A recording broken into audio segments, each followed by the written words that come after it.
नमस्कार मंडळी, मराठी स्टोरीज या आपल्या चॅनलमध्ये आपणा सर्वांचे अगदी मनापासून स्वागत आहे. काहींना 60मध्ये, काहींना 70मध्ये तर काहींना 80मध्ये म्हातारपणाचा त्रास हा होतच असतो. त्याच्यामध्येच मधुमेह, रक्तदाब, सांधिवात असे चिवट आजार शरीराला जड जातात. दात, कान, डोळे आपली शक्ती संपुष्टात आणतात, तर गुडघे निकामी होतात. कितीतरी असाध्य ऑपरेशन केली तरी सुद्धा शरीर कमकुवत होऊन जातं. श्रीमंत त्यांचा पैसा संपवतात, पण आयुष्याची रेषा मोठी करू शकत नाही. म्हातारपणामध्ये दुसऱ्यावर अवलंबून राहावंच लागतं. म्हातारपण कष्टदायक आहे. जोडीदार नसेल तर परवड होऊन जाईल. मुलं पैसा देतील पण त्रास काढणार नाही. काठी हाच एकमेव आधार उरतो. पण थांबा मंडळी, म्हातारपणामध्ये हेल्दी राहायचं असेल, स्वच्छंदी आनंदी जीवन जगायचं असेल तर हा व्हिडिओ शेवटपर्यंत नक्की बघा.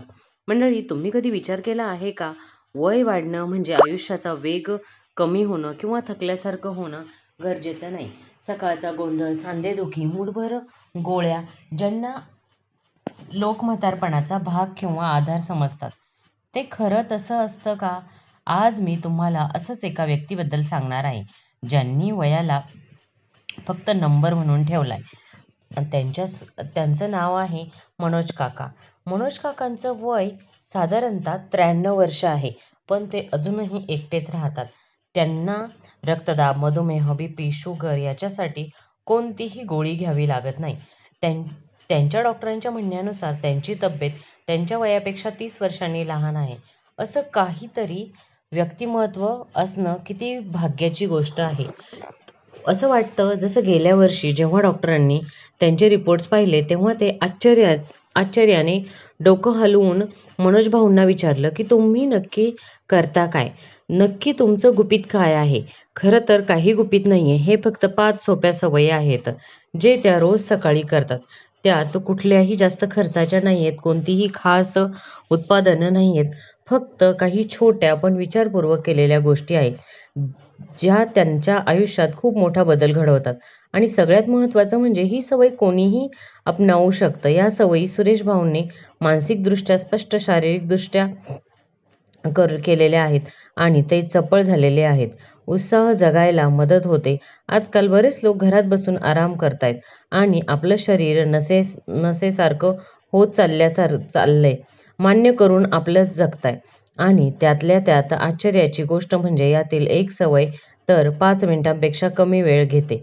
तरीही बहुतेक मोठ्या वयाचे लोक त्याच्याकडे लक्ष देत नाहीत आणि हीच छोटीशी चूक त्यांच्या स्मरणशक्तीला हळूहळू कमी करते आणि त्यांची ऊर्जा संपवते. अनेक लोक मोठ्या आजारांमुळे काही नाही तर रोजच्या छोट्या गोष्टींकडे दुर्लक्ष केल्यामुळे खचून जातात. म्हणून वाटतं की ही माहिती तुमच्यापर्यंत पोहोचवली पाहिजे. दिवसाचा पहिला तास तुम्हाला ऊर्जा देऊ शकतो किंवा हळूहळू थकवू शकतो. म्हणून माझ्यासोबत राहा, कारण मी तुम्हाला मनोज भाऊंच्या त्या 5 सवयींबद्दल सविस्तर माहिती देणार आहे. आणि सुरुवात करूया त्या सवयीने, ज्याबद्दल सहसा कोणीही बोलत नाही. पण त्याआधी एक छोटीशी विनंती सांगते. जर तुम्हाला आयुष्यभर मजबूत, स्वतंत्र आणि मानसिकदृष्ट्या बळकट राहायचं असेल तर आपल्या चॅनलला नक्की सबस्क्राईब करा आणि तुमच्या एखाद्या तरी मित्राला किंवा जवळच्या मैत्रिणीला हा व्हिडिओ शेअर करा, ज्याची त्यांना खरोखर गरज आहे. हो, तुम्ही हा व्हिडिओ कुठून बघताय हे देखील तुम्हाला कमेंट बॉक्समध्ये लिहून सांगायचं आहे बरं का.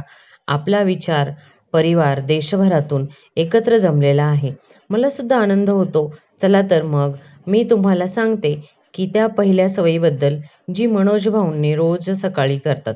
पहिली सवय म्हणजे दिवसाची सुरुवात पाणी आणि सैंधव मिठाने. ही सवय अगदी सोपी आहे. यात काही जादू नाहीये, खर्चही नाहीये. पण मनोज भाऊ म्हणतात की त्यांच्यासाठी आयुष्यातील सगळ्यात ताकदवर सवय आहे. दात घासण्यापूर्वी, खिडकीचे पडदे उघडण्यापूर्वी किंवा मोबाईल हाताळण्यापूर्वी मनोज भाऊ अंथरुणातून उठून बसतात आणि एक ग्लास पाणी पितात. अगदी साधं नॉर्मल तापमानाचंच पाणी, ज्यात फक्त चिमूटभर सैंधव मीठ, हिमालयन पिंक सॉल्ट किंवा खडं मीठ घातलं जातं. एवढंच. कोणतीही ग्रीन ज्यूस नाही, सप्लिमेंट्स नाही, फक्त पाणी आणि थोडं मीठ. ते रात्रीच आपल्या पलंगाशेजारी एका तांब्याच्या भांड्यामध्ये ठेवतात आणि एका छोट्याशा डब्यामध्ये मीठ ठेवून झोपी जातात. त्यामुळे त्यांना यासाठी अंथरुणातून बाहेर पडायची गरज नसते. तुम्ही विचार करत असाल फक्त पाण्यात काय खास आहे, पण इथेच तर खरी गोष्ट आहे.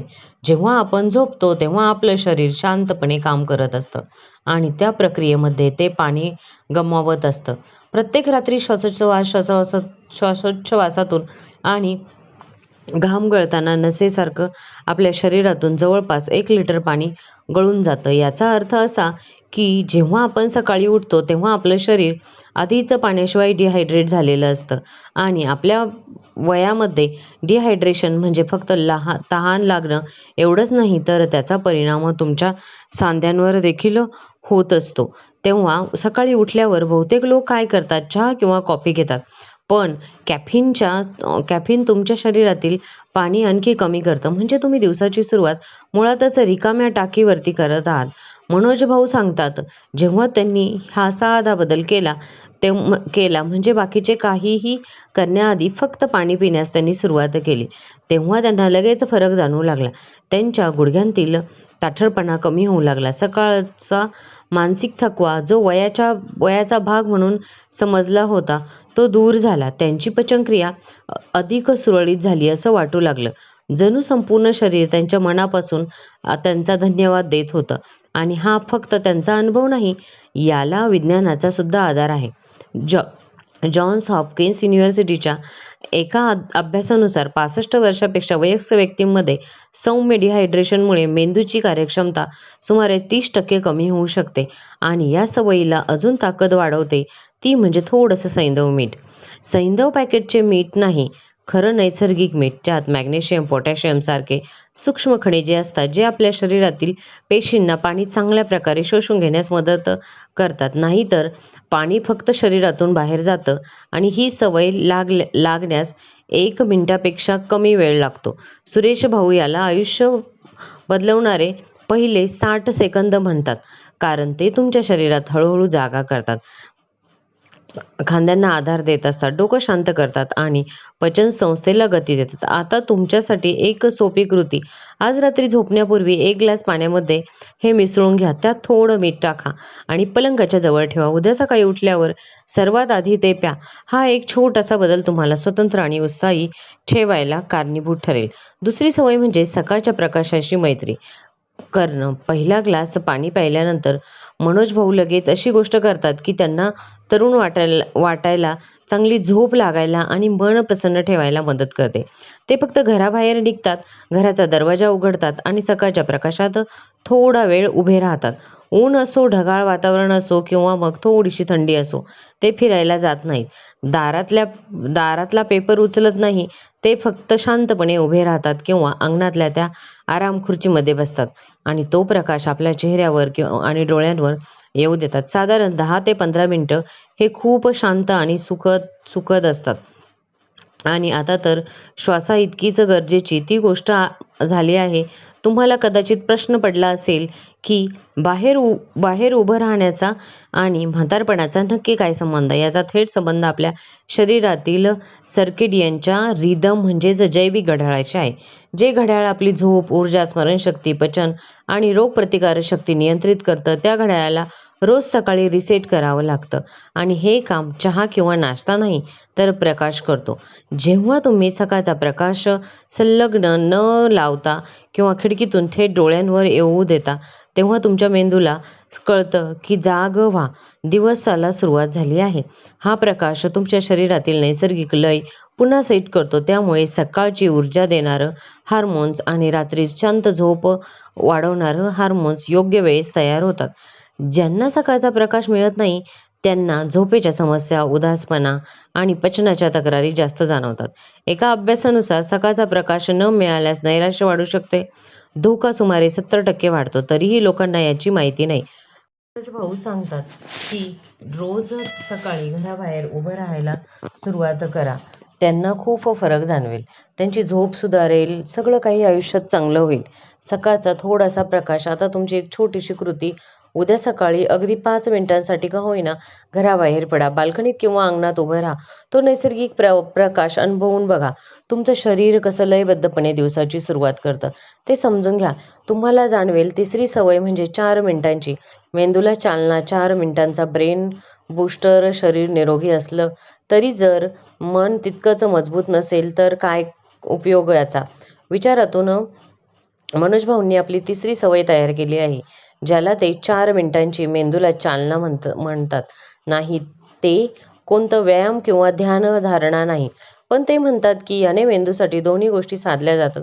रोज सकाळी नक्की सुरेश भाऊ आपल्या मेंदूला 4 मिनिटं केंद्रितपणे आणि हेतुपुरस्सर चालना देतात. फक्त 4 मिनिटं. त्यांच्या मते ही 4 मिनिटं त्यांच्या डोक्यामध्ये एक नवीन ठिणगी पेटवतात, विचार स्पष्ट ठेवतात आणि स्मरणशक्ती ताजी ठेवतात आणि मग शांत ठेवतात. ते बऱ्याच वर्षांपासून असं करतात की त्यांना खात्री आहे की त्यांची मानसिक स्पष्टता 93व्या वयातही टिकून राहण्यामागे हेच मोठं कारण आहे.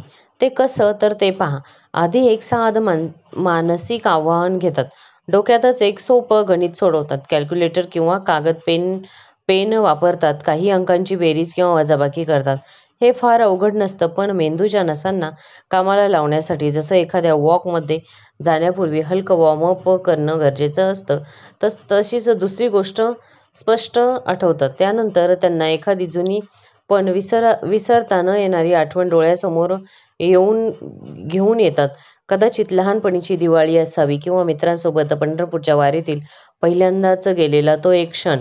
त्या आठवणीतील दृश्य, वास किंवा भावना पुन्हा अनुभवण्याचा प्रयत्न करतात. ते म्हणतात, हे माझ्या डोक्यातल्या आठवणींच्या अल्बमचा धूळ झटकून स्वच्छ करण्याचं काम आहे. हे फक्त स्मरणशक्ती नाही, ही माझी ओळख. किंवा तिसरं म्हणजे ते स्वतःला रोज 4 नवीन शब्द शिकण्याचं आव्हान देतात. त्यांनी एक छोटी वही ठेवली आहे. पुस्तक, पेपर आणि टीव्हीवर सापडलेले कुठलाही नवीन शब्द ते लिहितात किंवा न ऐकलेला मराठी शब्द ते रोज सकाळी लिहून ठेवतात. त्यातून 4 शब्द मोठ्याने वाचतात आणि रोजच्या बोलण्यात ते कसे वापरता येतील याचा ते विचार करतात. 4थ्या दिवशी मानसिक तयारी म्हणून ते काही सेकंद डोळे मिटतात, एक दीर्घ श्वास घेतात आणि पुढच्या दिवसाची कल्पना करतात. काय करायचं आहे, कोणाशी बोलायचं आहे आणि कसं वाटायला हवं याच मनामध्ये चित्र काढतात. यामुळे दिवसाची सुरुवात गोंधळलेली वाटत नाही, तर ठरलेल्या उद्देशाने होते, ज्याला व्हिजन असंही म्हणतात. हार्वर्डच्या संशोधनात असं आढळून आलं आहे की सकाळच्या मानसिक तयारीमुळे न्यूरोप्लास्टिसिटी म्हणजे मेंदू नवीन गोष्टी शिकण्याची आणि जुळवून घेण्याची ताकद सुमारे 67% वाढू शकतो. मनोज भाऊ म्हणतात की तुमचा मेंदू एका बागेसारखा आहे. जर तुम्ही त्याला रोज सकाळी पाणी दिलं आणि काळजी घेतली तर तो दिवसभर फुलत राहील. पण जर दुर्लक्ष केलं तर त्यात विसरभोळीपणा आणि मानसिक थकवा वाढत चालेल. ही 4 मिनिटांनी मेंदूला चालना त्यांची ताकद बनली आहे. तर उद्या सकाळी दिवसाच्या धावपळीच्या आधी स्वतःला 4 मिनिटं द्या आणि त्यातील कुठलीही एक गोष्ट करून बघा. एखादी आनंदी आठवण आठवा किंवा एखादा नवीन शब्द शिका. सुरुवातीला छोटी करा, पण नक्की करा. 4थी सवय म्हणजे सांध्यांची मोकळीक. 70 वर्षावरच्या अनेक लोकांना असं वाटतं की सकाळी उठल्यावर सांधेदुखी आणि शरीरामध्ये ताठरपणा येणं हे टळणं शक्य नाही. मनोज भाऊंनीही वर्षानुवर्ष असं वाटायचं. ते शरीर लवचिक ठेवण्यासाठी पारंपरिक स्ट्रेचिंग करायचेच, पण दुपारी पाठ दुखायची, गुडघ्यांना सूज यायची. त्यांना वाटायचं की हे सगळं वयामुळं होतंय, पण ते चुकीचं होतं. मग आली त्यांची 4थी सवय, जी त्यांच्या जीवनशैलीचा एक महत्त्वाचा भाग होती. ते या सवयीला म्हणतात सांध्यांची मोकळीक. हा योग नाहीये. पारंपरिक स्ट्रेचिंग ही केवळ सौम्य, शहाणी आणि वयस्क माणसांसाठी खूपच प्रभावी पद्धत आहे. पारंपरिक स्ट्रेचिंग तरुण आणि लवचिक स्नायूंसाठी बनलेली असते, पण जसं जसं वय वाढतं तसं तसं आपले सांधे कमी लवचिक होतात. जो व्यायाम 40-50 या वयात छान वाटतो तेच 70 नंतर शरीराला सूज आणि जखम करू शकतात. म्हणून अवघड स्ट्रेचिंग करण्याऐवजी मनोज भाऊ आता आपल्या शरीराला ते देतात ज्यांची त्याला खरंच गरज आहे. एक सावकाश सावकाश आदराने केलेली 7 मिनिटांची हालचाल. ते सुरुवात खुर्चीत बसून करतात. कोणतीही किचकटपणा नाही, आसन नाही, जमिनीवर बसायची गरज नाही. फक्त एक सुरळीत आधार देणारी जागा. मग ते हळुवारपणे हालचाल सुरू करतात. खांदे गोलाकार फिरवणं, पायांची घोटे फिरवणं, कमरेला दोन्ही बाजूंनी हलका झोका देणं, पाठीच्या कण्याला अगदी हळुवारपणे इंच इंच फिरवणं. ही हालचाल शरीराच्या या भागांना लक्ष करते, जे रात्रीच्या वेळी सर्वाधिक ताठरपणा. पाठीचा कणा, कंबर, घोटे, गुडघे आणि खांदे प्रत्येक हालचाल लहान होते, पुरेसं आणि वेदनारहित असते. ते कशालाही जोर लावत नाही, फक्त शरीराचं ऐकतात, श्वास घेतात आणि हळूहळू पुढे जातात. आणि तुम्हाला माहीत आहे का, फक्त 2 आठवडे हे रोज केल्यावर मनोजरावांनी आधारासाठी वापरत असलेली काठी बाजूला ठेवली. 1 महिन्यानंतर ते स्वतः चालत बाजारात जाऊ लागले. काही आठवड्यांमध्ये त्यांना इतकं स्थिर वाटू लागलं की जो त्यांना अनुभव गेल्या कित्येक वर्षात कधीच घेतला नव्हता. सगळ्यात छान गोष्ट म्हणजे त्यांना पडायची भीती निघून गेली, जी एक शांत पण कायमची चिंता करते. वयस्क लोकांच्या मनामध्ये असतं की ती नाहीशी झालेली.